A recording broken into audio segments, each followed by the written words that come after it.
네. 그러면 이어서 하도록 할게요. 자, 이제 우리가 두 번째 이제 인간관계 접근에 대한 내용들을 볼 겁니다. 그렇죠?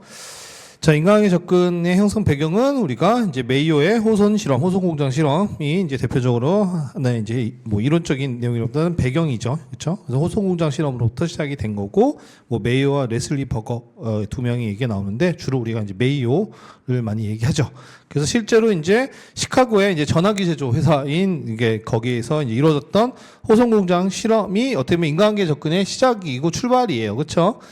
그래서 뭐 이게 한 8년 정도 제가 알기로는 이제 그 정도 이제 연구가 이루어졌던 건데 그 호손 공장 실험은 총 4가지의 실험으로 구성이 되어 있습니다.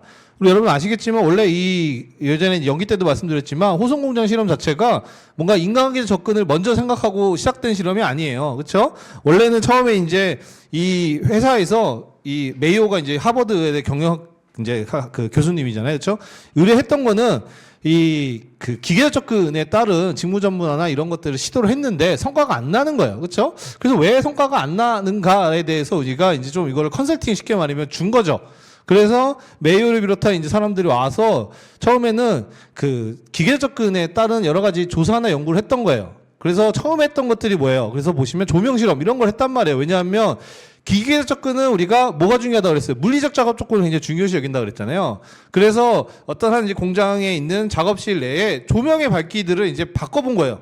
왜냐하면 우리가 물리적 작업 조건에 어떤 최적화된 조합을 찾기 위해서 조명을 어둡게 보고 밝게 보고 이렇게 하다 보면은 그 과정에서 뭐예요? 어느 정도의 조명 밝기일 때 최대 효율이 나더라 뭐 이런 걸 찾을 수 있잖아요. 그렇죠? 그래서 처음에 했던 실험이 그래서 조명 실험이에요. 그래서 원래 이 호손 공장 실험 자체가 인간관계 접근이라는 이론을 먼저 만들고 그거를 뭔가 찾기 위해서 이루어진 실험이 아니었어요. 그래서 기계 접근에 따른 어떤 그런 문제점을 찾기 위해 들어왔다가 연구를 하다 보니까 이게 아니라는 거지.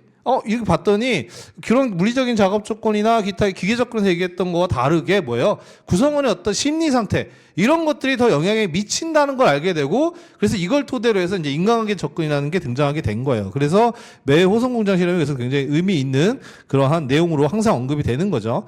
그래서 이 호손 공장 실험은 총 4가지 실험으로 구성이 되어 있습니다. 그래서 보시면 조명 실험 그쵸. 그 다음에 계전기 조립 실험, 그 다음에 면접 실험, 배전기 전선 작업실 관찰 실험, 뭐 이런 식으로 해서 우리가 4가지의 어떤 실험으로 구성이 되어 있고, 이게 이제 뭐 우리가 문제에 나온다 그러면 4가지 실험을 다 써줘야 되긴 하지만, 이미 이제 인간관계 접근에 대한 거 호손 공장 실험은 이제 우리가 출제가 됐어요. 최근에. 그렇죠? 그렇기 때문에 뭐 디테일하게 이제 이 실험 하나하나를 구체적으로 써야 될 일은 사실은 당분간은 없습니다. 그렇죠?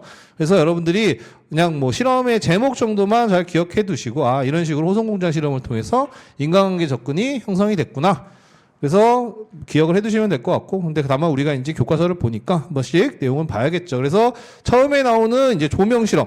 말 그대로 실험 내용이 뭐예요? 조명도와 작업 능률의 관계를 관찰한 거예요. 그렇죠? 이거는 기계적 접근과 관련된 부분이잖아요. 그래서 물리적 작업 조건에 최적화된 그 값을 찾기 위해서 이루어진 실험이었죠. 근데 이제 이 실험이 첫 실험이었는데 여기서부터 뭔가 이상한 결과가 나온 거예요. 그게 무슨 말이냐면 예를 들어서 실험을 해본다 그러면 여러분들이 그렇게 실험을 해보겠죠. 조명의 밝기를 밝혀봐. 점점 높여봐요. 그럼 뭐예요? 성과도 뭐 어쨌든 따라서 올라가는 뭐 그런 결과가 나올 수 있겠죠. 그러면 다시 조명을 하면 낮추면 뭐예요? 성과도 같이 떨어져야 되겠죠. 우리가 생각해 보기로는 어느 최적의 어떤 조명 밝기가 있다 그러면 제일 어두운 것부터 점점 올려다 보면은 성과가 같이 높아져요. 그렇죠? 그러다 보면은 어느 피크 시점이 있다. 여기가 제일 높은 것 같아. 그러면 낮춰볼까? 그러면 뭐예요? 낮추면 다시 성과가 떨어지는 결과가 나오겠죠. 우리가 생각하기로는. 근데 뭐예요? 조명을 낮추는데 성과는 계속 올라가. 이상한 결과가 나온 거예요. 그렇죠? 조명을 다시 낮추는데도 성과는 계속 올라가는 거예요. 그러니까 이상한 거지. 그렇죠? 그래서 이제 그 실험 대상자들, 그러니까 거기 작업자들을 대상으로 왜 이제 이런 것들이 발육성이 됐는지를 연구를 하다 보니까 어떤 게 있었다는 거예요. 거기에 참여한 실험 이제 근로자들 어떻게 보면 대표로 뽑힌 거잖아요.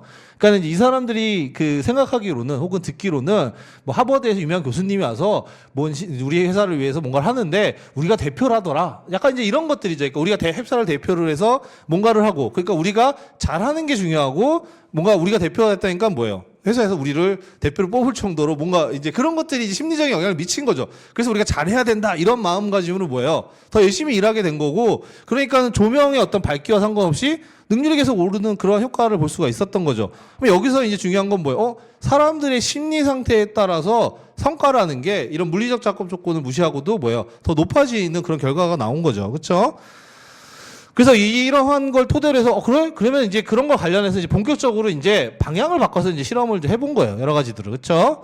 그래서 이제 뭐 계정기 조립 실험을 이제 이어서 이제 작업 조건 어떤 개선에 따른 뭐 생산성 증가 이런 거를 했는데도 이제는 결과가 우리가 생각했던 대로 안 나오는 거죠. 즉 계정기 조립 실험이나 이런 것들은 결국 뭐예요? 그 구성원들 간의 어떤 관계, 인간관계들이 영향을 미친다는 거예요. 여러분도 그렇잖아요. 어떤 조직에 갔는데 내가 싫어하는 사람들과 막 많이 섞여서 한 팀이야. 그럼 뭐예요? 별로 이렇게 열심히 일하고 싶은 마음이 안 들죠. 스트레스 받고, 그렇죠? 근데 뭐 내가 되게 마음에 들고 좋아하고 마음이 잘 맞는 사람들이랑 한 팀이야. 그리고 일을 해요. 그럼 뭐예요? 능률도 성하고 심리적으로 안정이 되고 더 잘할 수 있는 그런 것들이 생기잖아요. 그렇죠? 그런 부분들이 이제 계정기 조립 실험을 통해서 이제 나왔던 거고, 이것도 마찬가지로 뭐예요? 그 일하는 사람들이 심리적인 게 원인인 거죠. 그렇죠? 그 내부 조직 작업 집단 내에서 어떤 인간관계 이런 것들. 그렇죠? 그리고 이제 면접 실험을 통해서 이제 우리가 사람 한 번 더 만나면서 이제 그런 것들을 이제 조사하고, 그렇죠? 그런 면접 실험이 있었고, 그 다음에 배전기 전선 작업실 실험도 이제 우리가 이루어졌는데, 이제 여기서는 이제 공식적 조직과 별도로 이제 비공식적인 조직, 뭐 이런 것들에 대한 중요성 혹은 그런 발견을 하게 된 거죠. 그렇죠? 그래서 이 네 가지 실험을 잘 봐두시면 될 것 같고, 특히 이제 중요한 거는 아까 봤던 것처럼 마찬가지로 직무와 사람에 대한 관점을 어떻게 보느냐에 대한 거죠. 그렇죠? 그래서 여기서는 뭐예요? 직무는 비전문화를 얘기합니다. 그래서 비전문화. 그러니까 전문화하지 말아야 된다라는 거죠. 그렇죠? 즉 기계적 접근에서 얘기했던 것처럼 그 직무를 잘게 쪼개서 우리가 전문화하는 분할 변리를 강조하는 방식의 직무 설계 방식은 아니라는 거죠. 그러니까 비전문화. 그러니까 비전문화 한다는 거는 결국 반대로 얘기하면 뭐예요? 직무 확대화를 얘기하는 거죠. 직무 확대할 필요가 있다. 그렇죠? 그러니까 전문화. 너무 일을 지나치게 단순 반복적으로 일을 만들면 작업자 입장에서는 뭐예요? 흥미나 작업 의욕이 떨어진다는 거죠. 그러니까 뭐 내가 일을 할 때도 그렇잖아요. 여러분들이 시키는 대로 아무 생각 없이 하는 일보다 내가 이렇게 좀 고민해보고 뭐 어떻게 하면 잘할 수 있을까 이렇게 좀 생각도 해보고 뭔가 거기에 내가 개입할 수 있고 이래야 거기에 좀 더 흥미가 생기고 또 잘해보고자 하는 의욕이 생기잖아요. 그렇죠? 그런 것처럼 이제 이런 전문화라는 게 결국 작업자로 하여금 일에 대한 흥미나 작업 의욕을 감소시킨다. 그렇기 때문에 비전문화가 필요한 거고, 이제 그런 의미에서 이제 직무 확대화라는 논의들이 나오기 시작한 거죠. 그리고 이제 우리가 앞에서 이제 기계적 접근에서는 직무의 경우는 이제 물리적 작업 조건을 굉장히 중요시 여겼다 그랬잖아요. 그 작업실의 온도, 습도, 조명 밝기, 레이아웃, 구성, 이런 것들이 굉장히 중요하게 여겼는데, 이 인간계적 접근에서는 뭐예요? 그거를 평가절하해버리죠. 그거는 중요한 게 아니야. 뭐가 중요하다는 거예요? 그 밑에 심리적, 사회적 조건이 더 중요하다는 거예요. 그거다 밑줄 그어 놓으세요. 이게 핵심인 거죠. 결국 사람은 그렇잖아요. 감정이 동물이잖아요. 그러니까 이성이 있다 하더라도 어떻게 보면은 여러분들이 제어할 수 없을 만큼 어떤 감정적인 거 영향을 많이 받는다는 거예요. 그래서 누구랑 같이 일하냐, 같이 일하는 사람들과의 관계가 어떠냐, 회사와의 관계가 어떠냐, 그렇죠? 그러한 속에서 더 영향을 받는다는 거예요. 그리고 그런 것들이 좋고 직원이 거기에 심리적으로 만족하고 안정감을 찾으면 성과가 더 난다는 거죠. 그러니까 아무리 조명 밝기를 적절한 걸로 하고 습도를 맞추고 그렇게 최신의 작업 장비를 줘도 그 사람이 뭐예요? 심리적으로 같이 일하는 상사가 너무 싫어. 같이 일하는 동료가 너무 싫어. 그럼 뭐예요? 그런 거 줘도 다 말짱 도루묵이죠. 그렇죠? 그런 것처럼 물리적 작업 조건이 중요한 게 아니다. 심리적이고 사회적인 조건이 훨씬 더 중요하고 이런 부분들이 바로 성과와 더 관계가 있다라고 보는 게 인간의 접근이에요. 그게. 그렇죠? 그리고 이제 인간에 대한 관점으로는 어떠냐라고 했을 때 먼저 심리적인 측면을 강조하죠. 그 옆에다가 조명 실험이라고 적어 놓으세요. 조명 실험. 우리가 앞에서 배웠던 네 가지 실험 중에서 심리적 측면의 강조에 대한 것이 조명 실험이에요. 즉 심리가 어떠냐에 따라서 성과가 작업 능률이 달라진다는 거죠. 그러니까는 즉 작업자 구성원들의 심리가 더 중요하다는 거고 그거를 주목하게 되는 거죠. 과거에는 기계 접근은 어땠어요? 사람은 기계와 같았단 말이에요. 그러니까 그러니까 얘가 감정이 있고 뭘 생각하고 이런 건 중요한 게 아니에요. 너 불만 있어? 나가. 다른 사람 대체하면 그만인 거고 그냥 기계처럼 보는 게 이제 주류였다 그러면 이제 비로소 뭐예요? 아, 사람이구나. 감정이 있는 사람이구나. 심리가 있는 사람이구나. 이런 것들을 주목하게 된 거죠. 그렇죠? 그래서 심리적 측면을 강조하게 됐던 거고 그리고 그런 작업 능률은 보시면 거기 이제 가로친 거에 쭉 보시면 작업 능률은 뭐예요? 작업자의 태도에 결정적인 영향을 받은 밑줄 그어 놓으세요.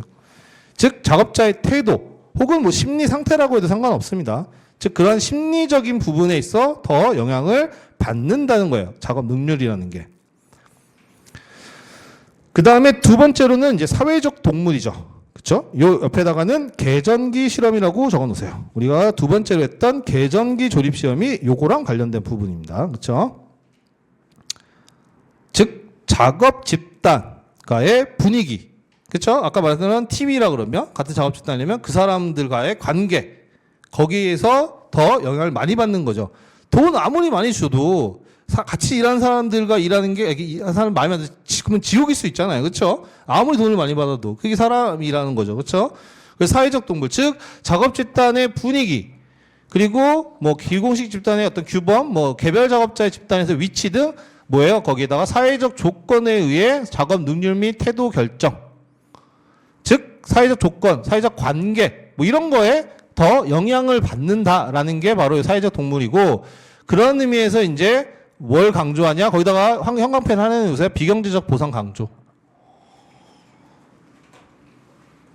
그러니까 비경제적인 보상 여러분 기억나시죠? 보상에는 경제적 보상, 비경제적인 보상이 있는데 뭐예요? 경제적 동물로 보는 거는 보상 중에 뭘 더 중요시 여기는 거예요? 경제적 보상이 더 중요하다는 거죠. 뭐 거기서는 이제 비경제적 보상 있다는 거는 필요 없다는 관점이 더 가깝겠죠. 그렇죠? 근데 오히려 인간의 접근에서는 그 사람들과 어떤 관계, 심리, 만족 이런 게 더 중요하다 보니까 그런 거는 우리가 돈으로 살 수 없는 거잖아요. 그리고 그런 것들을 우리가 돈으로 보상해 줄 수 없는 거예요. 그럼 뭐예요? 우리가 비경제적인 보상. 그러니까는 뭐 직무 설계를 어떻게 해주느냐, 뭐 회사의 작업 공간을 어떻게 해주는 것뿐만 아니라 뭐 조직 문화, 뭐 그 구성원들의 혹은 관리자들의 리더십 뭐 이런 것들이 더 중요한 거고 그런 것들이 다 뭐예요? 비경제적인 보상의 일환이잖아요. 그렇죠? 승진부터 해서 다 이런 것들. 그렇죠?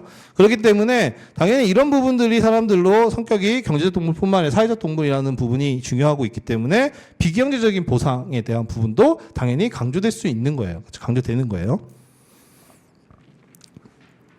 그런 부분들도 고려할 수밖에 없는 거고 그 다음에 이제 비공식 집단이라는 것이 이제 중요한 하나의 내용으로서 들어옵니다. 그 옆에는 배전기 뭐 전선 실험 마지막 실험이에요. 그렇죠? 우리가 네 가지 중에서 맨 마지막에 했던 게 바로 이 비공식 집단과의 관계에서의 내용입니다.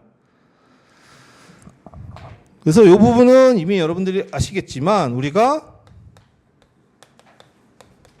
공식 집단 조직 그 다음에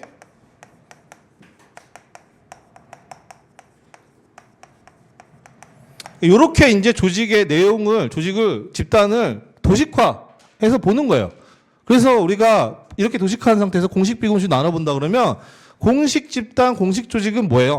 조직 내에서 우리 그냥 말 그대로 조직도예요. 조직도상에 예를 들어서 조직도가 부, 실, 부, 팀, 이런 식으로 조직도가 있겠죠. 그렇죠? 그러면은 무슨 뭐 기획조정실 혹은 뭐 이제 영업부 혹은 뭐 이제 뭐 인사팀 이런 식으로 그러한 팀 조직에 대한 구성이 바로 공식 조직이고 집단인 거죠. 그렇죠? 그렇게 볼 수 있는 거죠. 그러면 비공식 집단은 뭐냐? 이런 것도 공식적인데 실제로 이 인간계에서 얘기하는 거는 연구를 해봤더니 이 팀에 뭐 소속되고 이런 것보다 뭐예요? 예를 들어서 우리가 A팀이라고 한다 그러면 A팀의 사람들이 뭐 50명 정도가 있어. 예를 들어서. 그렇죠? 그러면 이 사람들은 팀이라는 공식적인 조직에 소속되어 있는데 실질적으로 이 사람들이 일을 하는 모습이나 이 사람들의 관계를 봤더니 보면 사실 50명이 있으면 누구끼리는 친하고 그 안에서도 파벌이 나누겠죠. 그렇죠? 근데 예를 들어서 거기에 뭐 A라는 갑이라는 파벌 집단이 있어. 뭐 그게 학연으로 뭉쳤던 뭐 아니면 뭐 동기로 뭐 뭉쳤던 뭐 어쨌든 이러한 집단이 있을 수밖에 없죠. 사람들이 모이다 보면 그렇잖아요. 그룹 지어지잖아요. 나랑 친하네 뭐 이렇게 하는 사람. 그런데 얘네들이 다수고 목소리가 커. 그럼 뭐예요? 여기 나머지 속된 사람들은 얘네들의 눈치나 뭐 이런 걸 볼 수밖에 없겠죠.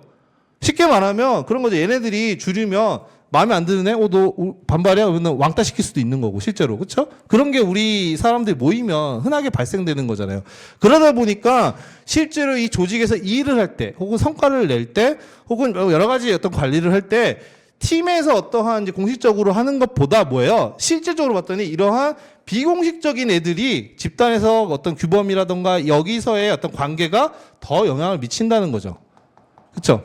그러니까는 뭐 팀장이 뭐라고, 야, 팀장이 올해 열심히 하고, 올해 우리가 A, 뭐, 예를 들어서 팀 성과 등급, A 등급, 높은 등급 받아야 돼. 해서 열심히 해.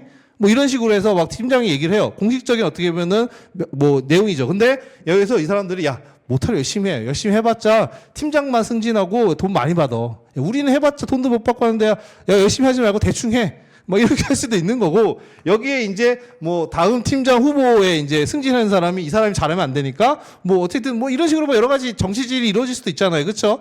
그런 것처럼 뭐예요? 이 조직 내에서 비공식적 집단의 영향력이 더 크다는 거죠. 그 사람들이 실제로 조직 내에서 어떤 활동이나 성과를 했을 때 이런 비공식적 집단, 보이진 않지만 비공식적 조직이나 비공식 집단의 어떤 규범이나 영향을 더 받는다는 게 바로 요 내용이에요. 그렇죠? 그래서 그런 비공식적 집단 조직에 대한 내용을 이제 인간관계 접근에서 처음 얘기를 한 거죠. 그렇죠?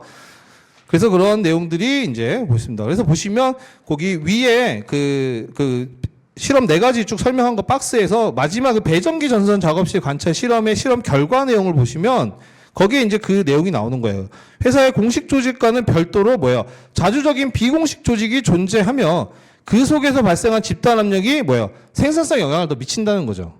야, 너 눈에 띄면 안 돼? 뭐, 너만 혹시 튀려고 열심히 하는 거야? 뭐, 이럴 수 있잖아요. 우리, 막 그러잖아요. 뭐, 군대도 그렇지만, 막, 누가 열심히 하면, 야, 너만 잘났어? 뭐 이러면서 누가 꽂히잖아요. 그쵸? 왜 너만 이렇게 튀어? 그래서 적당히 해라? 뭐, 이런 것들 있잖아요. 그러면 뭐, 그 사람은 어떻게 해? 난 열심히 하고 싶은데, 주눅 들어서 못하죠?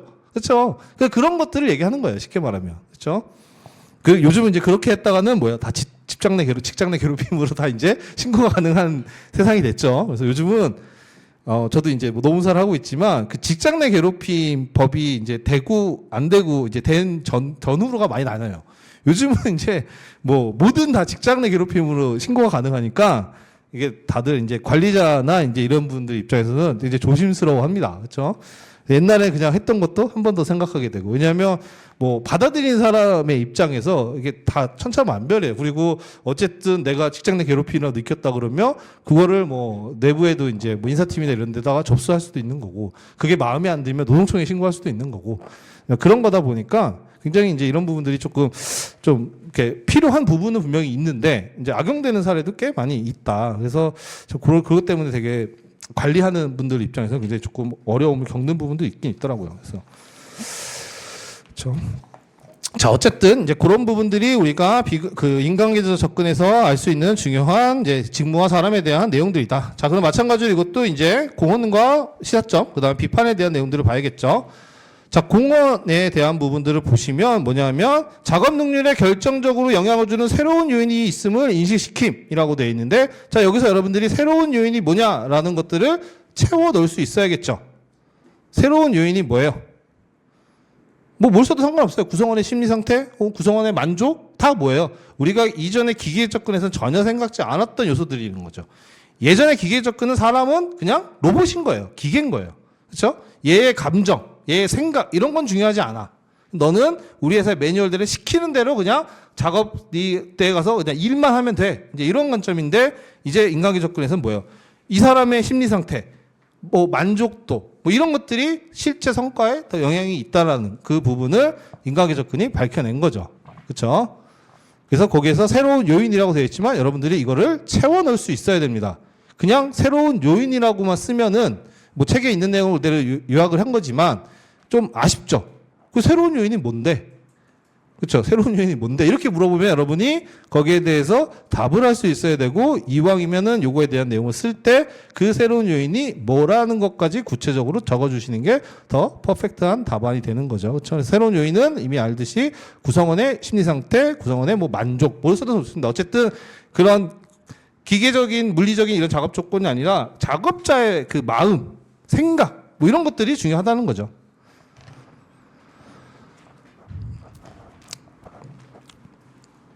그리고 그 참고의 내용은 이제 뭐 그냥 한번 읽어보시면 되는 참고 말 그대로 사항입니다. 그래서 뭐 거기에서 보면 조직의 어떤 사회적 성격, 개인의 행동 동기 이런 것들 좀 뭐 디테일하게 있지만 이런 것들은 그냥 한번 읽어보시면 되고 그 다음에 이제 비판이 있겠죠. 그래서 비판을 보시면 거기 기업 경영 조직에 과연 비공식 조직이 존재하느냐에 대한 의문 제기. 즉 우리가 지금 인간관계 접근에서 중요하게 여겼던 게 뭐예요? 그 비공식 조직의 중요성이잖아요. 그렇죠? 근데 이제 비판하는 측에서는 야, 조직에 이런 비공식 조직이라는 게 있느냐? 이게 실체가 불분명하다는 거죠. 사실 그렇잖아요. 그러니까 회사는 명확하게 이런 공식적인 조직의 테두리 안에서 돌아가는 거지. 그 안에 비공식 조직이 있는지, 있다면 뭐 어떤 규모고 어떤 조직이 있는지 사실 우리가 알 수가 없잖아요. 그거는. 그래서 사람들끼리 끼리끼리 모이는 건데. 그런 것들을 우리가 비공식 조직이라고 여기고 그거를 공식 조직보다 더 중요하게 여긴다는 거. 이거는 좀 아니라는 거죠. 왜냐하면 이런 것들을 여러분이 쉽게 파악할 수 없잖아요. 그렇죠? 조직이 커. 그래서 삼성전자에서 비공식 조직이 이 인간의 접근에 중요하대. 그래서 비공식 조직을 파악하려고 해봐요. 파악할 수 있겠어요? 뭐 누가 자진해서 저희 팀에는 뭐 A 파벌이 있습니다. 뭐 이런 식으로 할 수는 없잖아요. 그렇죠?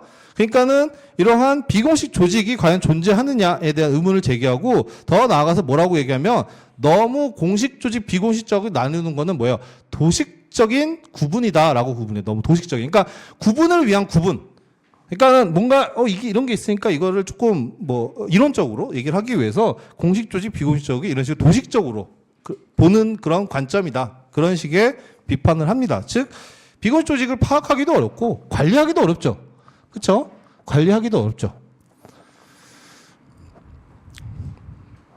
그러니까 뭐 그 서울에 보시는 분들은 아시겠지만 그 군대에서 하나하나가 그런 거예요. 비공식 조직인 거죠. 사조직인 거잖아요. 그렇죠? 그런 데 것처럼. 근데 그 파악하기도 쉽지 않고 모르잖아요. 그렇죠? 그래서 결국은 나중에 이제 뭐 청산을 하긴 했지만 그런 것처럼 우리가 비공식 조직이라는 게 도식적인 구분이다. 지나치게. 그러니까 니네 말을 만들어내기 위해서 혹은 니네가 그 이론적으로 좀 설명하기 위해서 회사의 내부를 공식 조직, 비공식 조직을 나누는 것은 너무 도식적이다. 그리고 실제로 비공식 조직이 존재한다면 그걸 어떻게 파악하고 관리하는지 거기에 대해서는 뭐 아무런 얘기를 할 수가 없잖아요. 그렇죠? 이제 그러한 비판이 있습니다. 그래서 비공식 조직이 회사에 진짜 존재하느냐에 대한 의문 제기뿐만 아니라 공식 조직, 비공식적인 구분이 너무 도식적인 구분이다라는 비판도 같이 이제 있습니다. 그렇죠?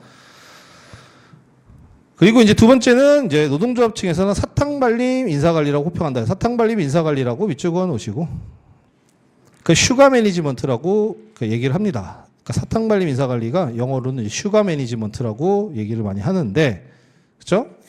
우리가 인간관계 접근의 이론적인 내용들을 보다 보면 되게 좋아 보이죠. 아, 우리가 작업자의 뭐예요? 그런 심리 상태, 만족도, 뭐 이런 것들도 신경 쓰고, 이제 그런 것들을 우리가 잘 관리하는 게 중요하다고 얘기하니까 되게 좋아 보이잖아요. 근데 그 근저는 뭐예요? 결국은 이 인간관계적 접근이라는 것도 뭐예요? 경영학의 하나의 이론적인 내용인 거고, 경영학의 지상과제가 뭐예요? 그 회사의 이윤 창출을 어떻게 하면 잘할 수 있느냐잖아요. 그렇죠? 결국은 인간관계 접근이라고 하지만 이것도 결국은 궁극적으로 뭐예요? 사람들의 심리 상태를 만족시켜서 뭘 하겠다는 거예요? 성과를 더 내겠다는 거예요. 그렇죠? 결국은 포커스는 그 구성원의 심리 상태 만족 그 자체가 아니라 뭐예요?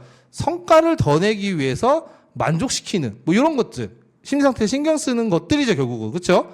그러다 보니까 이제 뭐예요? 그 기업들이 이제 야, 니네 뭐 만족을 위해서 뭐 이제 그런 사탕발림 말 그대로 이제 그런 것처럼 말만 그렇듯하고 뭐 복리후생 그러니까 그런 거죠. 돈을 올려주는 게 종업원 입장에서는 좋은데 회사에서 뭐예요? 인간관계 접근이라고 해서 막 칭찬해주고 그렇죠? 잘한다 해주고 뭐 이런 것들 하니까 뭐예요? 그 노조나 근로자 입장에서는 오히려 마음에 안 드는 거죠. 그렇죠? 그런 것들이 그러니까 사탕발림 인사관리 결국은 궁극적으로 니네가 우리의 뭐 심리 상태나 이런 것들 신경 쓰지만 그것도 결국은 니네 성과를 내기 위해서 한 거 아니냐. 그리고 결론적으로 뭐예요? 우리가 돈이나 이런 거 올려줘야 되는데 그런 것보다 뭐 심리 상태가 중요하다고 해서 뭐 무슨 카운셀링 해주고 그 다음에 뭐 인정감을 위해서 뭘 해주고 이런 것들만 한다는 거죠. 돈을 안 주고 그렇죠? 뭐 그런 것들. 그래서 결국은 사탕발림 인사관리다. 그러니까 말만 번지를 하다는 거죠, 결국은. 그렇죠? 그래서 노동조합 측에서 그런 비판을 얘기한 거고, 특히 거기에서 조직 없는 인간을 밑줄 그어 놓으세요. 이게 이제 그 인간관계 접근에 대한 비판 중에 하나예요. 우리 앞에서는 기계 접근은 뭐였어요? 인간 없는 조직이었죠. 그렇죠? 이게 어떻게 보면은 양쪽의 그 두 이론을 가장 극명하게 보여주는 그 표어예요, 표현. 조직 없는 인간, 인간 없는 조직. 그렇죠? 뭐예요? 기계 접근은 사람을 기계로 보죠. 그러니까 조직이 있을 때 들여다보면 그 안에 인간은 없는 거예요, 실질적으로. 사람들이 일을 하고 있지만 인간이 없는 거예요. 그러한 관점인 거고, 반면에 뭐예요? 조직 없는 인간이라는 비판은 뭐예요? 그렇죠? 가서 인간에 집중을 해요. 사람들, 작업자들의 심리 상태, 비공식 집단 간의 관계, 뭐 이런 걸 중요시하지만, 여기서는 공식 조직, 비공식 조직 둘 중에 뭐에 더 중요시 여겨요? 이게 더 중요하다고 얘기하잖아요. 사실상 이런 공식적인 조직, 그러니까 조직 내에서 제일 중요한 그런 공식적인 조직에 대한 가치절하, 이런 것들이 심하단 말이에요. 그러니까 결국은 뭐예요? 인간은 있지만 이런 조직의 자체가 없는 거나 마찬가지죠. 그래서 조직 없는 인간. 그러니까 그런 것들은 다 빼고 그 안에서 뭐 사람 간의 관계나 뭐 비공식적 집단의 어떤 뭐 그런 관계나 이런 것만 천착한다는 거죠. 그렇죠? 그래서 우리가 조직 없는 인간이라는 표현을 인간의 접근을 비판할 때 쓰죠. 서로 비판하는 거예요. 너는 인간 없는 조직이다. 그 다음에 너는 조직 없는 인간이다. 그렇죠? 이 말을 이해를 하시면 두 개를 다 이해하신 거예요. 인간관계 접근과 기계 접근. 이 말 자체의 의미를 이해를 하신다 그러면 그 두 가지의 핵심적인 내용을 이해하고 차이를 알고 계신다는 겁니다. 그렇죠? 그래서 이 표현은 어떻게 보면 굉장히 함축적으로 잘 정리된 표현이고 굉장히 좋죠. 그래서 이거는 잘 한번 받으시면 될 것 같아요. 그래서 우리가 그 인간관계 접근을 비판할 때 조직 없는 인간, 천착한다, 조직 없는 인간이다 이런 말을 비판할 때 쓰셔도 좋습니다. 자, 그렇죠. 여기가 이제 인간관계 접근이고 이제 그 중요한 이제 전략적 접근이 이제 등장한 거죠. 그렇죠. 그래서 오늘날 우리가 하는 전략적 인적 자원 관리에 대한 내용들이 이렇게 나옵니다. 그래서 보시면 전략적 접근 거기 14페이지 보시면 이제 형성 배경이라고 해서 자원 기반 관점, 그렇죠. 리소스 베이스드 뷰라고 해서 자원 기반 관점 혹은 자원 기반 이론이라고도 합니다. 줄여서 RBV라고도 해요. 그렇죠? 그래서 뭐 뭘로 표현하든 어쨌든 이러한 전략적 접근의 가장 기본이 되는 베이스는 이제 자원 기반 관점 이론입니다. 그렇죠? 그래서 어떻게 되냐? 1980년대 이제 그때부터 이제 글로벌화 이제 여러 가지 기업들의 어떤 경쟁이 더 무한 경쟁 시대에 접어드는 거죠. 그때부터. 그래서 기업이 보유하고 있는 인적 자원이 뭐예요? 기업 성과의 결정적인 요인이 되고 경쟁력의 원천이 된다는 인식이 확산 밑줄 그어 놓으세요.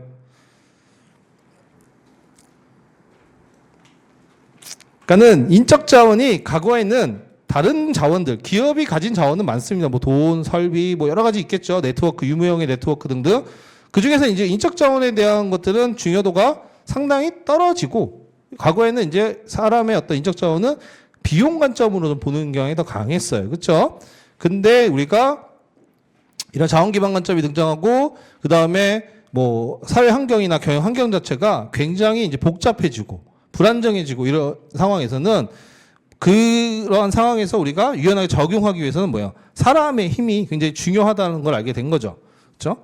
그래서 뭐 얘기를 많이 하는 게 옛날에 이제 경영 환경 뭐 테일러 시대나 이럴 때 보면은 경영 환경이라는 게 사실은 로컬 중심이었죠. 그렇죠? 뭐 그때는 뭐 전 세계적으로 왕래가 자유롭지도 않고 산업이 태동하는 시기고 거의 뭐 한 지역의 위주고, 그리고 뭐 변화라는 게 과거에는 굉장히 긴 텀으로 이루어졌어요. 지금이야 뭐 1년이 다르고 뭐 몇 개월 사이에 뭐 그렇잖아요. 요즘도 보면 여러분들 뭐 사회적인 이슈도 보면은 우리나라 같은 경우는 뭐 몇 주 지나면 다른 이슈가 나서 이슈를 덮고 또 그 이슈가 또 다른 이슈가 나서 덮고 뭐 그러잖아요. 그렇죠? 그리고 기술도 뭐예요? 예전보다 더 빠르게 변하죠. 더 가속돼서 변한단 말이에요. 그래서 과거에는 경영 환경이라는 게 굉장히 스테이블했어요. 안정적이었다는 거죠. 그러니까 긴 텀으로 변하니까 크게 변화가 없는 그런 시대인 거고, 그 다음에 굉장히 좀 심플한 그러한 시대가 과거에는 있었죠. 그런 시대에 이제 뭐 기계 접근이 이런 것들이 연구됐던 거고, 상대적으로 오늘날에 보면은. 근데 요즘은 뭐예요? 요즘은 다이내믹하죠. 우리나라뿐만 아니라 모든 나라가. 미국도 그렇고 뭐. 그래서 요즘은 경영 환경이나 어떤 뭐 전체적인 뭐 환경이 보면은 불안정해요. 뭐 어디서 어떻게 터질지 몰라. 갑자기 뭐 코로나가 터져서 뭐 전 세계가 셧다운 되기도 하고, 뭐 지금 또 뭐 중국에서 무슨 뭐 얘기 나오잖아요. 그리고 갑자기 전쟁 터지고, 그런 것들이 뭐예요? 과거에는 그쪽 지역에만 영향을 미쳤다. 그러면 지금은 뭐예요? 뭐 중동 지역 전쟁 터지면 당장 우리나라 유가에 영향을 미치고 뭐 이러잖아요. 그렇죠? 굉장히 불안정하고 마찬가지로 그런 것들 봤을 때 컴플렉스하단 말이에요. 이런 것들이 이제 뭐 교통수단이 발전하고 글로벌화 되면서 더 심해졌죠. 더 복잡해지잖아요. 그렇죠? 그러면 과거의 이런 환경과 이러한 환경에서는 분명히 우리가 경영 환경 차이가 크죠. 그리고 여러분들이 보면은 이러한 불안정하고 컴플렉스가 어떻게 변할지 모르는 그러한 사회 속에서 기업이 적용하기 위해서는 뭐가 필요해요? 쉽게 말하면 유연성 같은 것들이 필요하단 말이에요. 이렇게 갔다가 이게 아니면 일로도 가고 어떻게 변한다 그러면 거기에 빠르빠르 해야 된단 말이에요. 그렇죠? 그럼 여러분 사람이 어떤 적응에 가장 유연하고 빠른 사람이 뭐예요? 아니, 빠른 자원이 기업이 가진 자원 중에 사람이에요, 사람. 그러니까 사람이 가진 역량 이런 것들이 단단하게 잘 갖춰져 있으면 조직의 역량으로서 그럼 이런 환경에 유연하게 적용하면서 우리가 뭐 전략을 세우고 거기에 맞춰갈 수 있단 말이에요. 그렇죠? 그러면서 이제 이런 환경하에서 뭐예요? 사람의 어떤 중요성들이 더 높아지고 그게 이론적으로 우리가 가진 중요한 자원들 중에서 우리가 봤더니 인적 자원이 정말 우리에게 경쟁 우위를 가져다 줄 수 있는 자원이더라. 이런 인식들이 이제 생겨나게 되고 중요성이 이제 자리 잡게 된 거죠. 그렇죠? 어쨌든 인적 자원이 경쟁력의 원천이 된다는 그런 인식들이 확산이 됐습니다. 그렇죠? 그래서 왜 그렇게 됐느냐라고 봤을 때 뭐 여러 이유가 있겠지만 대표적으로 우리가 자원 기반 관점에서 얘기하는 것 중에서 특히 이제 바니가 대표적인 학자죠. 이제 이 사람이 연구한 그 내용에 따르면 뭐냐면 자, 기업이 보유한 자원을 통해서 그렇죠? 여러 가지 자원이 있죠. 기업이 가지고 있는. 근데 그런 걸 통해서 지속적인 경쟁 우위. 그렇죠?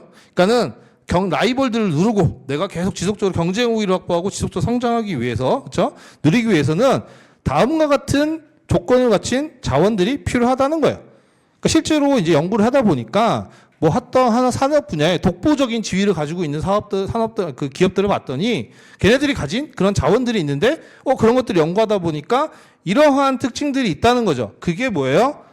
그게 바로 여기 나오는 브리오 모형, 모델, 뭐 이런 거예요. 그렇죠? 브리오 혹은 불인 혹은 뭐 브리유 다 똑같아요. 똑같은 겁니다. 사실 먼저 나온 거는 이제 불인이나 브리유가 먼저 나온 거긴 해요. 그렇죠? 근데 이게 이제 그래서 뭐 모방 불가능한 거랑 대체 불가능한 게 사실상 똑같으니까 합쳐서 이제 나중에 브리오 모형으로 이제 조금 더 통합이 된 건데 어쨌든 내용은 똑같은 겁니다. 그렇죠? 자, 그래서 보시면 이제 네 가지의 특징이 있다는 거죠. 그러니까 기업의 지속적인 경쟁 우위를 가져다 주는 자원은 네 가지 특징이 있어야 되고 있다는 거예요. 뭐냐면 처음에 가치가 있는 자원이어야 된다는 거죠. 밸류업을 해야 된다는 거예요. 그렇죠? 그래서 V에다 동그라미 해 놓으시고요. 그다음에 경쟁사들이 독특하고 희소하다고 여기는 자원, 레어한 자원이어야 돼요. 그렇죠? 희소해야 돼요. 그래서 아래 동그라미 해 놓으시고요. 그 다음에 완벽하게 모방할 수 없는 자원, 즉 모방할 수 없는 자원이어야 돼요. 그래서 inimitable 해가지고 거기에다가 I에 동그라미 해놓으세요. 그 다음에 이러한 자원이 있다면 앞에 같은 세 가지 조건을 갖춘 자원이 있다면 이러한 자원들을 조직화, 관리가 가능해야 된다는 거죠. 있지만 전혀 관리가 안 돼. 막 그런 지휘 통제 계층이 안 먹히고 뭐 그런 사람도 있을 수 있잖아요. 뭐 그런 자원들, 그렇죠? 조직화가 불가능하면 안 되죠. 그래서 조직화가 가능한 자원이어야 된다는 거죠. 그래서 5에 동그라미 해놓으세요. 그래서 앞글자를 따서 우리가 뭐라고 불러요? 이거를 브리오 모형이라고 부릅니다. 모델. 그렇죠? 그래서 이 네 가지를 기억해 두시면 돼요. 즉 이러한 네 가지의 특징을 가진 자원을 가지고 있어야 뭐예요? 지속적인 경제 우위를 누릴 수 있다. 쉽게 말하면 그런 내용이죠. 그렇죠? 뭐 내용을 보면 당연히 여러분 이해하시겠죠. 그래서 특히 이제 그 뭐 가치가 있는 자원이라는 거는 뭐 여기서 가치가 뭐냐 여러 가지가 있지만 결국은 뭐냐면 기업에서는 돈이 중요하죠. 돈을 버는데 가치가 있어야 된다는 거예요. 돈을 버는데 도움이 되는 거여야 된다는 거예요. 뭐 세계 평화나 이런 거에 가치가 있는 거는 기업 입장에서는 큰 의미가 없죠. 기업 입장에서는 뭐예요? 결국 지속적인 경쟁 우위는 지속적인 성장하고 그 매출을 일으킨다는 거잖아요. 그렇죠? 그래서 여기서 이제 가치가 있는 자원이라는 거는 그 기업이 돈을 버는데 도움이 되는 자원이라는 거예요. 그렇죠? 그리고 이제 당연히 희소해야 되는 거겠죠. 뭐 누구나 가질 수 있는 자원이라고 하면 의미가 없죠. 그 다음에 모방할 수 있다. 만약에 쉽게 모방할 수 있는 거다. 그러면은 뭐예요? 뭐 내가 만들어서 냈는데 금방 다른 애들이 따라하면 의미가 없죠. 우리가 그렇잖아요. 뭐 어떤 물건도 디자인 좋게 내면 그런 게 만약에 법적인 보호를 못 받는다. 뭐 실용신안이나 특허 이런 거 못 받으면 뭐예요? 내가 냈으면 다른 애들이 똑같은 제품 만들어서 내면은 나는 금방 경쟁 우위를 잃어버리죠. 그렇죠? 나한테 힘들게 개발했는데. 그렇죠? 그런 것처럼 자원도 마찬가지로 모방할 수 없는 자원이어야 되고 그다음에 당연히 조직화가 가능한 자원. 이러한 조건들이 경쟁 우위를 확보할 수 있는 중요한 자원이라는 거고. 그렇죠? 뭐 그 라이트와 맥만이 이제 이런 RBV에 입각해서 인적 자원, 인사제도의 어떤 지속적인 경쟁 우위가 일어났을 네 가지 상황을 불이유, 불인 뭐 이런 식으로 얘기를 했습니다. 그래서 여기서 이제 얘기하는 N과 U는 뭐예요? 똑같은 내용인데 대체가 불가능하다. 그래서 거기에 보시면 unsubstitutable 혹은 non-substitutable 해가지고 요거가 이제 내용이긴 합니다. 근데 이제 뭐 요거를 기억하셔도 되고 요거를 기억하셔도 상관없어요. 그러니까 요거 문제가 이제 우리가 한번 기출이 됐죠. 그렇죠? 됐는데 뭐 이걸 뭐 요 밑에 걸로 쓰더라도 틀린 건 아니고 요걸 써도 틀린 건 아닌데 다만 이제 여러분들이 알아두셔야 되는 건 처음에 반이도 요걸 얘기했어요. 처음엔. 그러니까는 가치가 있고 희소하고 모방이 불가능하고 대체가 불가능하다. 이런 내용을 얘기를 했었는데 가만히 보니까 뭐예요? 두 개가 사실 비슷하잖아요. 모방이 불가능한 거랑 대체가 불가능한 건 사실 그 얘기가 그 얘기잖아요. 그렇죠? 그러니까 이제 요거를 좀 수정해서 뭐예요? 불이오로 바꾼 거예요. 그래서 불이오가 어떻게 보면 더 뒤에 나온 내용인 거고 그게 더 어떻게 보면 더 정확한 내용이다 할 수 있죠. 근데 결국 취지는 같습니다. 이걸 하나 저걸 하나 결국은 우리는 결론은 뭐예요? 아 이런 기준으로 봤더니 뭐가 중요해진 거예요. 인적 자원이 중요해진 거예요. 왜? 사람을 봤더니 인적 자원, 기업이 가진 자원 중에서 저 구석탱이에 있던 인적 자원을 가만히 지켜봤더니 뭐예요? 돈 버는데 가치가 있어. 왜? 사람이 있어야 우리가 직무가 돌아가고 돈을 벌 수 있는 거잖아요. 그렇죠? 그리고 똘똘한 애 한 명 뽑으면 뭐예요? 돈 많이 벌 수도 있는 거죠. 그렇죠? 돈 버는데 가치가 있고. 그리고 똑똑한 애들은 뭐예요? 일 잘하는 애들 희소하죠. 그런 사람들은 희소해요. 그렇죠? 여러분들 이직시장 나가 보시면 요즘 그 다들 기업에서 이제 뭐 아우성인 게 일 잘하는 사람 찾기 힘들다는 거예요. 다들 들어오면 딴 생각한다는 거야. 뭐 딴 생각. 다들 뭐 들어오면 일보다 뭐 주식이나 이런 거 해서 할 생각하고 뭐 여기 좀 있다가 이직할 생각하고 그렇죠? 내 일을 잘하기 위해서 뭔가 이렇게 고민하고 이런 사람보다 그런 사람이 많다는 거예요. 그래서 뭐 이게 이제 뭐 사람의 처해 있는 위치에 따라 생각이 다를 수 있겠죠. 거기에 이제 뭐 근로자로 일하시는 분도 다르게 생각할 수도 있지만 어쨌든 제가 이제 만나는 분들은 주로 이제 대표님들이고 이제 임원이다 보니까 이제 그런 거예요. 그래서 그렇죠? 근데 어쨌든 일 잘하거나 똑똑하고 우리에게 이제 중요한 사람들 희소하겠죠. 사람은 그렇죠? 그리고 당연히 사람이니까 뭐예요? 모방할 수 없죠. 그렇죠? 모방할 수 없죠. 무슨 복제인간 만들 수 있는 그런 게 나오지 않는 이상 모방할 수 없고 당연히 사람이라는 자원은 조직화가 가능하죠. 그렇죠? 그런 것들 관리가 다 가능하죠. 그렇죠? 그렇기 때문에 이러한 기준으로 봤더니 인적 자원이야말로 지속적인 경쟁 우위를 가져다 줄 수 있는 중요한 자원이라는 것을 인식하게 된 거죠. 그렇죠? 그러니까 인적 자원이 중요하구나. 우리 경쟁력의 원천이 되구나. 이런 것들을 이제 알게 된 거죠. 그렇죠? 자, 그러한 이제 하나의 이제 흐름이 있던 거고요. 이제 구체적으로 전략적 접근의 어떤 내용들로 들어가 보면 거기에서 보시면 종업원들이 수많은 잠재력을 지닌 자원으로 당연히 보죠. 그렇죠? 그래서 뭐 수많은 잠재력을 지닌 자원 밑줄 하나 그어 놓으시고 그다음에 기업 경쟁력 확보에서 가장 중요한 요소로 인식.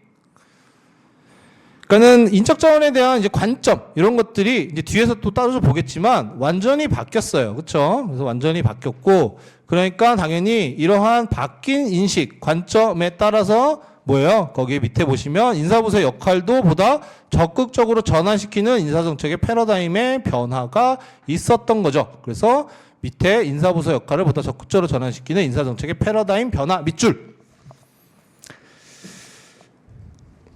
자, 여기에는 이렇게 썼는데 이걸 좀 더 여러분들이 만약에 구체적인 내용을 조금 더 추가하고 싶다. 그러면 어떤 내용과 연결해서 여기다가 말을 좀 더 붙여볼 수 있을까요? 인사정책의 패러다임을 변화. 그래, 오케이. 적극적으로 전환시켜. 그러면 어떻게 적극적으로 전환시켰냐? 어떤 역할이 더 중요해졌냐? 이런 것들을 부연할 수 있겠죠. 그럼 뭘 쓸 수 있어요? 여러분 이미 배운 거. 인사부서의 역할 중에서 뭐 배웠어요? 전략적 파트너. 변화 촉진자 이런 것들이 장기적인 관점에서 전략적 접근에서는 더 중요하죠. 특히 여기에 이제 뭐 쓴다 그러면 인사부서 역할을 보다 적극적으로 전환시키면서 인사부서 역할을 뭐예요? 전략적 파트너, 변화 촉진자로서의 역할을 강조하는 그러한 패러다임의 변화가 있었다라는 내용까지도 추가해 볼 수 있겠죠. 그렇죠? 그냥 단순히 적극적으로 전환시키는 인사정책 패러다임 변화 끝. 그렇게 보는 것보다 여러분 이미 배운 거예요. 그렇죠? 그러면 적극적으로 전환시킨다는 게 어떤 거냐라는 것들을 한번 생각해 볼 수 있고 그게 바로 여러분이 배웠던 인사부서 역할에 나오는 그 내용이에요. 전략적 파트너가 중요해지고 뭐 변화 촉진자로서 역할이 중요하다고 우리가 배웠잖아요. 오늘날에는. 그게 전략적 인사관리 시대이기 때문에 인사부서의 역할 중에 그러한 역할들이 더 강조되고 중요성이 높아진 거예요. 그렇죠?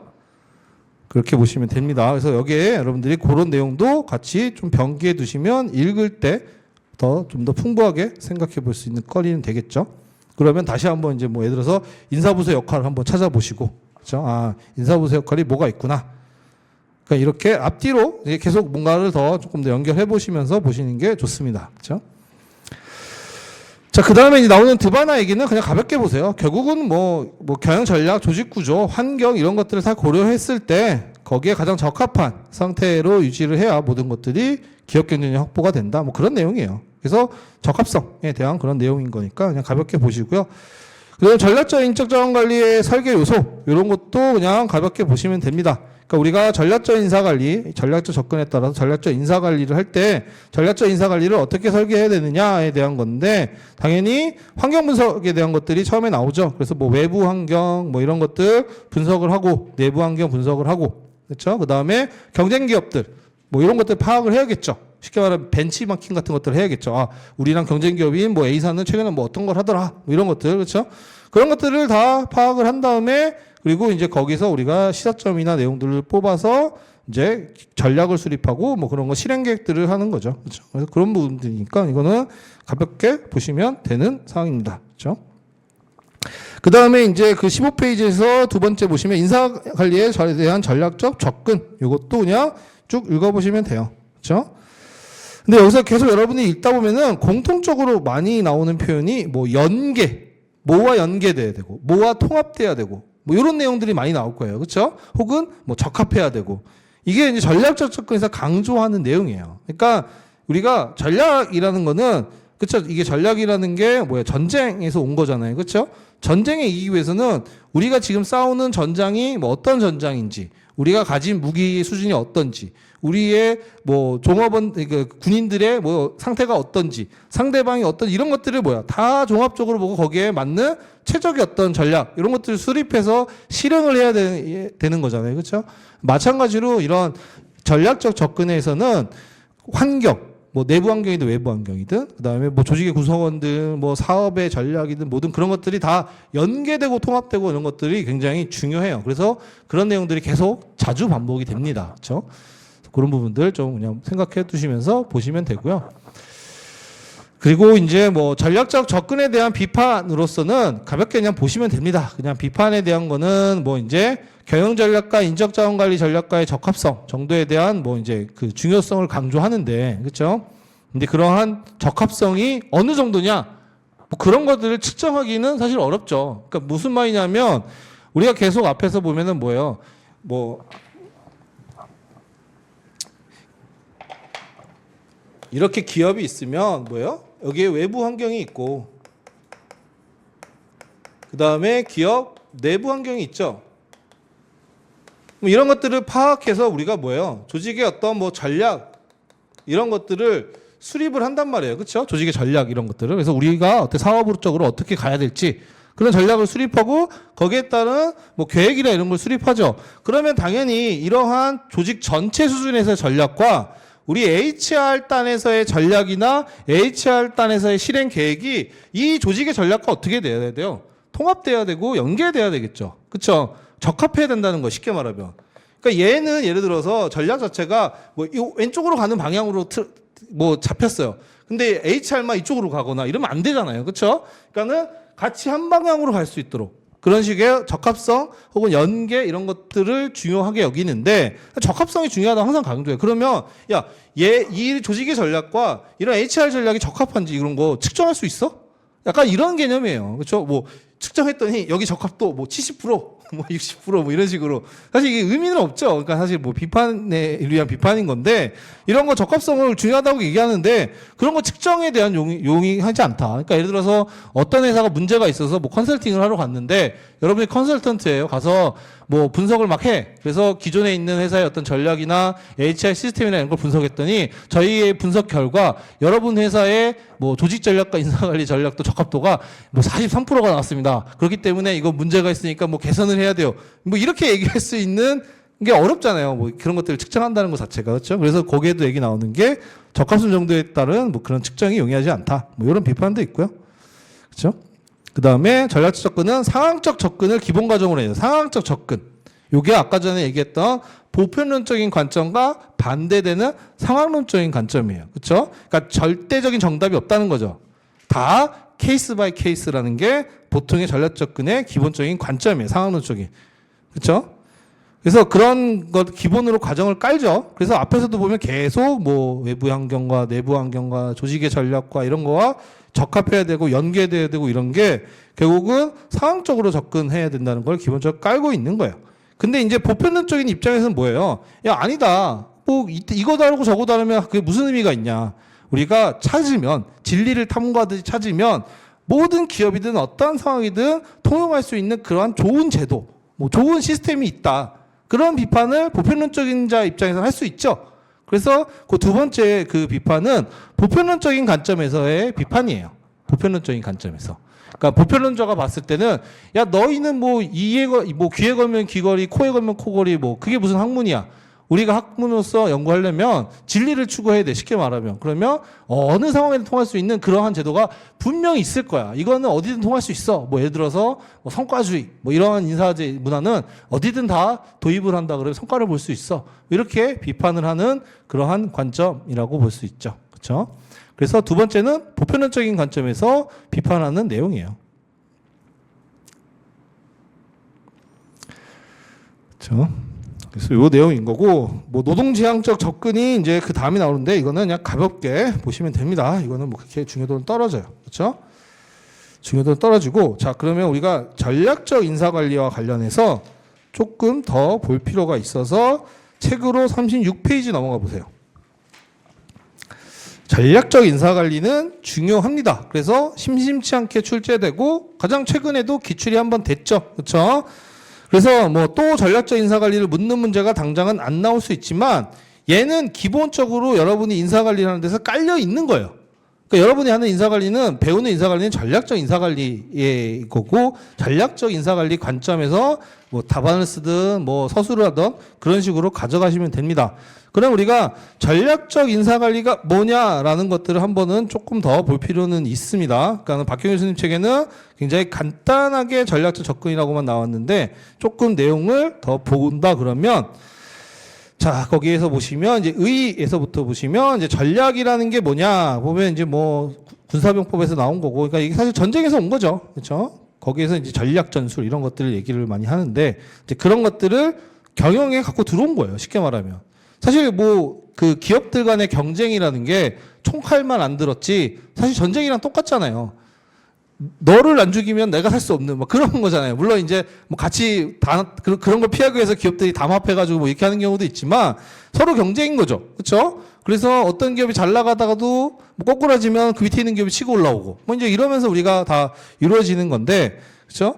그러면서 이제 그러한 환경인 걸 고려해서 이제 80년대 이후에 이제 어떤 전략 경영 뭐 이런 내용들이 화두가 되고 중요해진 거죠. 그렇죠? 자, 그러면 이제 그 두 번째 거 보시면 방가로 2번 전략적 인적 자원 관리. 여기서부터가 이제 여러분들이 반드시 이거는 알아두셔야 되는 내용입니다. 그렇죠? 그러니까는 전략적 인적 자원 관리가 뭐냐라는 거에 대해서 뭐 여러 가지 정의가 있을 수 있어요. 여러 가지 설명이. 그렇죠? 근데 이걸 아주 간단하게 여러분들이 정의를 한다 그러면 혹은 간단하게 쓴다 그러면 여기에 나와 있는 내용 정도만 이해를 해 두시고 요 정도만 쓸 수 있으면 우리가 뭐 어떠한 답안을 쓸 때 부분 전략적 인적 자원 관리대 내용을 써야 된다라고 했을 때 요 내용 정도만 쓰시면 돼요. 물론 이제 문제 자체가 전략적 인적 자원 관리에 대한 디테일한 내용까지 쓰는 거라 그러면 더 많은 내용이 들어가겠지만 이제 그거는 최근에 기출이 됐으니까. 근데 여러분들이 뭐 50점짜리 문제를 쓰다 보면 뭐 전략적 인적 자원 관리에 대한 내용을 좀 언급해야 될 필요가 있어. 뭐 그런 관점에서 뭐 문제에서 주어진 그러한 이슈에 대응하기 위해서는 뭐 이러한 인사 관리가 필요하다. 뭐 이러한 서술 방향으로 간다라고 했을 때 그러면 여러분 전략적 인적 자원 관리가 뭐다? 그거를 좀 핵심적으로 쓸 필요가 있죠. 그래서 보시면 거기에 조직의 전략과 연계되어 설계되고 운영되는 인적 자원 관리 방식을 의미한다. 여기도 연계 나오죠. 그래서 연계 동그라미 했어요. 조직의 전략과 연계되어 운영되는 인적 자원 관리 방식으로 기존의 인적 자원 관리를 보다 통합적인 관점에서 다루는 것. 거기 밑줄. 요 두 개의 내용. 특히 이제 두 번째 거에서 기존의 인적 자원 관리보다 보다 통합적인 관점에서 다루는 것 밑줄 그어놓고 통합의 동그라미 넣으세요. 통합의 동그라미 그 다음에 별표. 요 개념 정도는 반드시 기억해 두시고 특히 통합적인 관점이라 그러면 여기서 말하는 통합이 뭐냐라고 한다 그러면 그 이제 밑에 나온 내용이 되는 거예요. 이 통합적인 관점이라는 거는 두 가지를 포함한 거예요. 뭐예요? 수직적인 통합, 수평적인 통합. 그렇죠? 그래서 수평적인 통합, 수직적인 통합. 그래서 요거를 우리가 뭐 설명을 예전에 했듯이 한번 다시 보면은 우리가 이제 그 전략 경영에서 이런 걸 하다 보면은 그 모든 기업들이 이제 그래서 뭐 비전 미션 같은 것들을 설정을 해요. 비전 미션 이런 것들을. 그래서 여러분들이 아는 기업들 홈페이지 가면은 그 기업의 미션이나 비전 그러니까 미션이 좀 더 상위 단위이긴 하죠. 우리 기업이 조직이 존재하는 이유에 대한 것들, 그 다음에 거기에 따른 비전, 가야 할 방향, 뭐 이런 것들, 비전 미션 뭐 이런 것들을 막 이제 수립하고 이런 거에 따른 전략이 나오고 막 이렇습니다. 그래서 보통 이제 이런 것들을 이제 뭐 컨설팅하거나 하면은 이거를 이제 우리가 장표로 하나를 구성할 때 비전 하우스라는 걸 그려요. 비전 하우스라는 그런 표현을 써요. 비전 하우스. 그게 뭐냐면 집처럼 그립니다. 이렇게 실제 이런 장표가 있어요. 그런 거 전략 뭐 컨설팅 하거나 그러면은 마지막에 이제 한 장으로 표현할 때 딱 이 비전 하우스를 그려주는데 그러면 뭐예요? 비전, 미션 뭐 이런 것들 뭐 그런 것들이 나오고 그렇죠? 뭐 조직의 목적일 수도 있습니다. 뭐 그런 것들 다양하게 표현되고 그 다음에 뭐예요? 전사적인 전략 그렇죠? 그런 것들이 나와요. 사업 전략이라든가 뭐 그런 것들이 당연히 우리가 가고자 하는 목적이 분명하다 그러면 거기에 어떻게 갈 거냐라는 전략을 세워야겠죠. 그래서 뭐 어떻게 할 건지 이런 것들 구체적인 전략 전술들이 수립이 되죠. 전사 차원에서. 그렇죠? 그러면 예를 들어서 우리 회사가 다 분석을 해 봤더니 이제는 뭐 AI로 가야 해. 뭐 그렇죠? 시대가 그러니까. 뭐 아니면 로봇으로 가야 해. 뭐 이럴 수 있잖아요. 그렇죠? 지금의 우리 같으면 과도기적인 시기일 수 있어요. 여러분이 AI 이제 모먼트가 있기 때문에 이 뒤에 이제 앞으로 펼쳐질 세상은 우리가 알 수가 없어요. 그렇죠? 뭐 어떻게 변할지는 그렇죠? 그래서 어쨌든 기업들도 이제 여기서 어떻게 하느냐에 따라 되게 다르죠. 그래서 여러분이 대표적으로 뭐예요? 지금 처지를 보면 삼성전자와 하이닉스와 뭐 주식이나 이런 거 관심 있는 분들 아시겠죠? 삼성전자 지금 막 주가 떨어지고 어렵잖아요. 원래 같이 반도체를 만드는 삼성전자는 그 외에도 이제 뭐 전자제품도 만들지만 반도체만 놓고 봤을 때 뭐 그 디램 반도체 부분에 삼성전자가 훨씬 더 크고 더 잘 나갔죠. 그렇죠? 근데 이제 AI가 되면서 그 반도체가 기존에 만드는 방식이 아니라 뭐 HBM 방식으로 넘어가고 그게 더 중요해지면서 삼성전자는 등한시하던 그 부분을 하이닉스는 2인자니까 이 HBM을 옛날부터 팠단 말이에요. 그렇죠? 그래서 뭐예요? 이 AI가 넘어가고 나서 여기가 지금 더 각광받고 있잖아요. 그래서 뭐 엔비디아랑 여기가 더 하고 그렇죠. 그런 것처럼 뭐 이러한 상황에서 기업들이 예를 들어서 뭐 삼성전자도 이제 전략을 바꿔서 뭐 우리가 HBM 반도체로 뭐 가야 돼. 뭐 이런 식으로 바꿀 수 있잖아요. 그렇죠? 그러면 글로 가기 위해서 전략이나 이런 것도 수립하면 인사 전략도 어떻게 돼요? 그러면 뭐 HM 반도체 전문가들 막 확보해야 되고 그다음에 뭐 구성원들한테 뭐 그러한 내용들을 교육시켜야 되고 뭐 이런 것들이 시대를 바뀌어야 될 거잖아요. 그렇죠? 그런 것처럼 조직의 이런 전략 이런 것들이 바뀌면 당연히 거기에 맞는 HR 전략이나 이런 것들도 같이 따라오는 거죠. 그렇죠? 그리고 이런 HR 전략에 따라서 뭐 대충 그릴게요. 이거는 우리가 HR의 개별 기능들이 있죠. 확보, 뭐 개발, 평가, 보상, 뭐 유지 방출 이런 것들. 그렇죠? 이런 것들이 있고 자 이렇게 있을 때 우리가 이런 것들을 이제 뭐 구체적으로 막 넣어서 이제 설명을 할 텐데 이렇게 대략적으로 본다 그러면 전략적 인적 자원 관리는 무슨 의미예요? 자, 이런 구조가 됐을 때 결국은 이러한 집이 단단해지기 위해서는 어떻게 해야 돼요? 그렇죠? 위에서부터 아래까지 다 연계가 돼야 되겠죠. 비전 미션에 맞는 그런 목표에 맞는 전략이 수립돼야 되고 이 회사의 전사적인 전략에 맞는 여기를 서포트할 수 있는 HR 전략이 수립이 돼야 되고 뭐 회사는 예를 들어서 뭐 A로 가는 방향인데 얘네는 B 쪽의 어떤 전문가들만 뽑고 있어. 그럼 안 되잖아요. 그렇죠? 그리고 이러한 HR 전략이 회사의 사업 전략이나 이런 거에 연계돼서 통합돼서 만들어지며 거기에 맞는 사람을 뽑고 그렇죠? 그리고 거기에 맞는 역량이나 이런 것들을 개발할 수 있는 교육 훈련 시켜야 되고 거기에 맞는 뭐 평가 제도나 이런 것들 기준들을 수립해야 될 거고 보상도 뭐 그런 방향으로 해야 될 거고 여기야 우리 가야 될 방향과 상관없는 사람들 뭐 내보내야 될 거고 뭐 이런 식으로 학계평보위방도 같이 맞물려서 움직여야 되잖아요. 그렇죠? 그래서 위에서부터 아래까지가 하나의 이렇게 몸뚱아리처럼 통합돼야 된다. 그게 뭐예요? 그게 수직적 통합이에요. 그렇죠? 또한 요 수직적인 통합하에서 뭐예요? 개별의 HR의 기능들이 서로 뭐예요? 보완되고 연계돼야 되겠죠. 예를 들어서 확보에서는 뭐 A라는 전문가들을 이제 회사의 목표를 위해서 뽑고 있어. 근데 뭐 보상이나 개발이나 이런 건 아직도 예전 방식이야. 이러면 안 되잖아요. 그렇죠? 그럼 의미가 없죠. 그렇죠? 가고자 하는 바에 명확하게 맞게 학계평보위방도 다 유기적으로 돌아가야 된단 말이에요. 그렇죠? 그래서 이런 식으로 학계평보위방 개별 기능들도 서로 통합되고 혹은 보완하고 연계해야 되는 게 뭐예요? 수평적 통합인 거예요. 대충 쓸게요. 그렇죠? 그 의미입니다. 그래서 그 내용이 여기 나오는 거예요. 그래서 우리가 기존 인사관리보다 전략적 인적자원관리가 통합적인 관점에서 다룬다라고 했을 때 그 통합이 뭐냐라는 것까지 반드시 써주셔야 되는데 그 통합은 바로 수직적인 통합, 수평적인 통합이다. 그래서 보시면 거기에 수직적인 통합은 무슨 의미예요? 인사관리는 조직의 미션과 비전을 달성하기 위한 뭐 사업 전략과 상호 연계되어 이루어진다. 그래서 사업 전략과 상호 연계 밑줄. 그러니까 상위단, 조직 전사의 어떤 전략, 목표, 상위단에 있는 것들과 무조건 연계가 돼야 된다는 거예요. 그래야 의미가 있는 거죠. 그렇죠? 그 다음에 수평적인 통합은 뭐예요? 인적자원관리 각 기능들이 각각 서로 별개의 역할을 하는 것이 아니라 뭐예요? 거기 인적자원관리의 전략과 목표를 달성하기 위해서 일관성, 일실성을 가지고 상호 유기적으로 결합되어야 함. 그래서 그 밑에 두 번째 줄 쭉 밑줄 그어 놓으세요. 그러니까 각각의 개별 기능들이 서로 유기적으로 결합되고 유기적으로 연결돼야 된다는 거죠. 그렇죠? 이렇게가 이제 기본적인 내용. 그래서 여러분들이 전략적 인적자원 뒤에도 좀 내용들이 있는데 여기서 여러분들이 요거는 무조건 머릿속에 넣어두셔야 돼요. 그래서 뭐 전략적 인적자원관리 쓴다 그러면 요 내용은 기계처럼 딱 이 정도 내용은 쓰일 수 있게 정리를 해두시거나 머릿속에 넣어두세요. 그래서 전략적 인적자원관리가 뭐야? 라고 했을 때 요 정도 내용은 여러분이 답하시면 충분한 겁니다. 여기에 이제 여러분의 능력에 따라서 이런 전략적 자원관리 이론적인 베이스가 자원 기반 이론이고 뭐 이제 이런 내용들은 그냥 여러분의 능력 것이고 어쨌든 전략적 인적자원관리에 대한 내용을 쓸 일이 있다 그러면 요 정도 내용만 명확하게 잘 기억해 두시고 그렇기 때문에 인사관리가 통합적인 관점에서 조직의 어떤 내용. 그러니까 이제 우리가 뭐 이슈나 이런 것들을 우리가 인사관리적 방안에서 풀어 쓰는 문제가 나오는 게 회사, 이제 전 세계 경영이나 이런 것들이 바뀌면, 환경이 바뀌면, 당연히 회사의 어떤 전략이나 이런 것도 바뀔 테고, 그런 바뀐 환경에 적용할 수 있는, 거기에 맞는 전략이나 인적자원 관리 방안이 나와야 되는 거잖아요. 그렇죠? 그래야 우리가 최적화를 할 수 있는 거고. 그렇죠? 그래서 이제 우리가 뭐 50점짜리 문제에서나 어떤 이슈들을 주고, 뭐 거기에 적합한 인적자원 관리 방안을 쓰라. 그런 문제들이 나오는 게 바로 이러한 전략적 인적자원 관리이기 때문에 그런 거예요.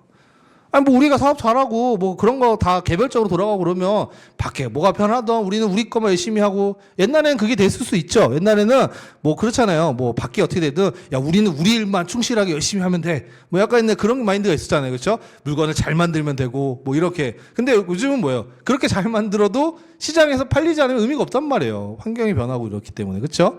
그런 것들이 다 전략적 인적 자원 관리의 어떤 기본적인 베이스가 깔려 있기 때문에 그런 겁니다. 그렇죠? 그래서 요게 여기서 지금 배우는 것 중에 제일 중요하고, 그 다음에 이제 뭐 부수적으로 보시면 이제 인사 관리의 어떤 뭐 발전 단계 뭐 이런 것들이 이제 박희 교수님 책에 나오는 다른 방식과 이제 또 얘기돼 있어요. 박희 교수님 뭐 가부장적 인사 관리 이렇게 설명하는데 이제 그거 말고 이제 히스토리적으로 뭐 인사 관리의 태동기, 인적자원 관리, 인적자원 관리, 그 다음에 뭐 전략적 인적자원 관리 이런 식으로 구분하는 그러한 견해도 있어요. 그렇게 설명하는, 그렇죠? 그래서 요거는 그냥 가볍게 보시면 됩니다. 그렇죠? 그래서 뭐 체계화된 인사관리 이전, 그러니까 예전에는 이제 뭐 우리가 그 제대로 관리가 제대로 이루어지지 않았던 그런 시대인 거고, 이제 퍼스널 매니지먼트라고 해서 이제 좀 제대로 인사관리가 이루어진 시기인데, 이때가 이제 흔히 말하는 과학적 관리법, 테일러의 과학적 관리법이 출현한 그 시대를 얘기해요. 그래서 옛날에는 인사관리를 거기에 보시면 퍼스널 매니지먼트라고 부른 적이 있었어요. 아주 옛날에는. 그렇죠? 그냥 개별적으로 봤던 거죠. 이렇게 개별적. 그래서 퍼스널 매니지먼트라고 불렀는데, 근데 이제 80년대 이후에 이제 인간관계 학파, 그러니까 인간관계 접근이 등장하고 그러면서 그때부터 이제 또 휴먼 리소스라는 표현들, 그러니까 인적 자원 혹은 뭐 이제 약간 관점이 좀 바뀌었죠. 그렇게 우리가 뭐 부른 부분도 있습니다. 그래서 용어 명칭이 어떻게 바뀌느냐에 따라서 그러한 관점의 변화 이런 것도 읽을 수 있어요. 여러분도 아시겠지만 인사평가라는 것도 과거에는 뭐라고 불렀어요? 인사고가라고 불렀어요. 고가. 그래서 요즘도 이제 어떤 회사 가서 아직도 인사고가라고 표현을 하시는 분들이 있다면 굉장히 오래 근무하신 분이거나 임원분이세요. 옛날에 했던. 요즘은 이제 인사고가라는 표현을 안 쓰죠. 그것도 이제 어프레이저이냐, 뭐 이밸류에이션이냐, 뭐 이제 이런 것들에 따라서 달라지는 건데, 인사평가라는 표현, 고가로 쓰다가 인사평가로 바뀌었고, 그 다음에 지금 뭐예요? 성과관리. 더 나오고, 요즘은 뭐라고 했어요? 성장관리. 뭐 이런 식으로 계속 용어도 바뀌고 있거든요. 그런 걸 토대로 해서 큰 관점의 변화 같은 것도 좀 읽을 수 있지만, 어쨌든 뭐 이제 인적자원관리로 전환하고, 마지막에 이제 전략적 인적자원관리로 확대되고, 여러분이 지금 배우는 이 시기는 전략적 인적자원관리 시대인 겁니다. 그렇죠? 그래서 거기에 이제 뭐 나온 내용들을 한번 가볍게 보시면 됐고, 자, 그 다음에 좀 여러분들이 주의 깊게 봐야 될 게, 그러면 우리가 전략적 인적자원관리와 그 이전의 전통적 인적자원관리는 어떤 차이가 있느냐라고 했을 때, 크게 보면은 이제 거기에 나와 있는 박스처럼 몇 가지의 기준 혹은 관점에서의 차이가 있다라는 부분들을 좀 보실 필요가 있어요. 그렇죠? 그래서 여기서 이제 중요한 게 그 밑에 박스에서 보시면 몇 가지가 있는데, 첫 번째 거 동그라미 해놓으세요. 사람에 대해서 뭐예요? 비용, 자산. 그렇죠? 그 다음에 초점이, 그러니까 인사관리의 초점, 관리의 초점이 어디냐? 과거에는 미시적이었고 지금은 거시적이다. 그거. 그 다음에 기능 측면에서 과거에는 어떤 기능 그 자체, 그러니까 인사관리 기능적인 측면에만 치중했던 과거 인사관리면 지금은 전략적인 기능, 이런 것들이 더 강조되는 그 내용. 그 다음에 인사부서의 역할이 수동적이냐 능동적이냐, 그 네 가지 정도만 기억하시면 돼요. 밑에 내부 중심이냐 뭐 직권화 분권화냐 그냥 좀 부수적인 거라서 넘어가시고, 우리가 핵심적으로 좀 차이를 극명하게 비교할 수 있는 것들이 그 네 가지 정도입니다. 그러니까 이러한 관점의 차이가 있는 건데, 구체적으로 한번 볼까요? 넘어가 보시면, 과거에는 사람을 비용 관점, 코스트 관점으로 봤던 거죠. 근데 이제는 자산, 자원 이런 관점으로 보는 게 가장 큰 차이다. 즉 SHRM이라는 거, 그러니까 전략적 인사관리 등장은 경쟁력의 원천이 중요한 경쟁력이 뭐예요? 사람이라는 인식부터 시작이 된 거죠.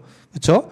그렇기 때문에 이 사람에 대한 관점, 우리 구성원들에 대한 관점이 이제 자원으로서, 자산으로서의 관점으로 더 바뀌게 되고, 그때부터 이제 많은 것이 달라진 거죠. 뭐 대표적으로 뭐예요? 자산이고, 자산이란 건 뭐예요? 내가 투자했을 때 돌아오는 게 있다는 거예요. 쉽게 말하면. 비용은 뭐예요? 쓰고 버리는 거죠.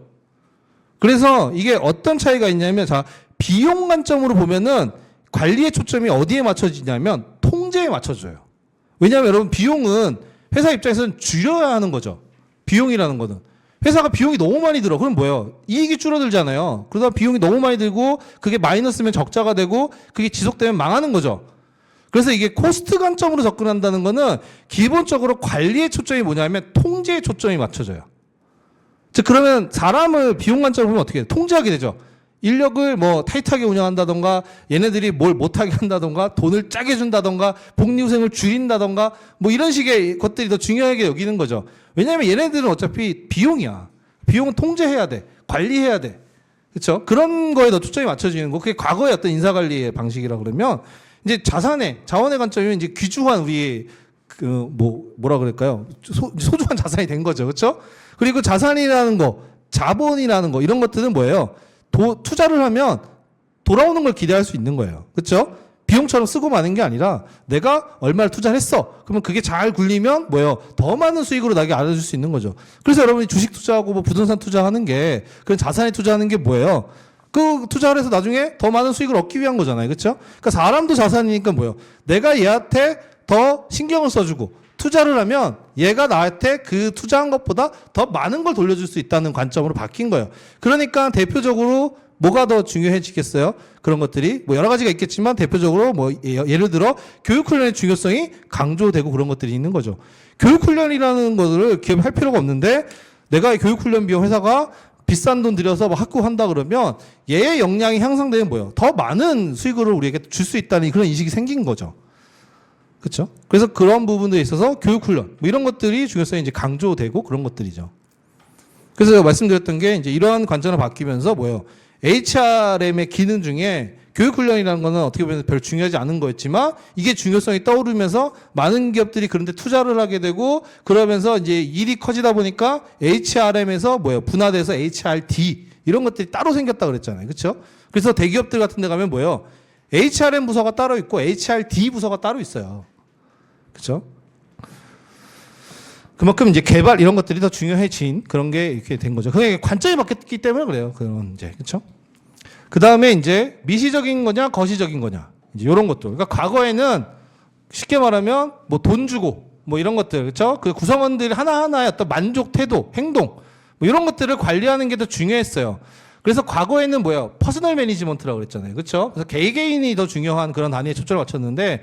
오늘날의 전략적 인적 자원 관리는 어때요? 거시적인 관점에서 조직 전체에 초점을 맞춥니다. 그렇죠? 그래서 인사 관리도 이제는 과거의 어떤 뭐 구성원 하나하나가 아니라 마치 CEO의 이제 같이 이제 뭐 어깨를 나란히 하면서 조직 전체 입장에서 우리 회사의 어떤 인사 관리가 어느 방향으로 가야 되느냐. 그렇죠? 조직의 전략과 연계성은 어떻게 되고 조직의 전략에 더 실행에 기여하기 위해서는 어떻게 인사 관리가 가야 되느냐. 그런 식으로 조직 전체 입장에서 관리를 하는 그러한 방식으로 인사관리가 달라지니까 그러니까 여기서 인사부서 역할도 더 중요해진 거죠. 쉽게 말하면. 그렇죠?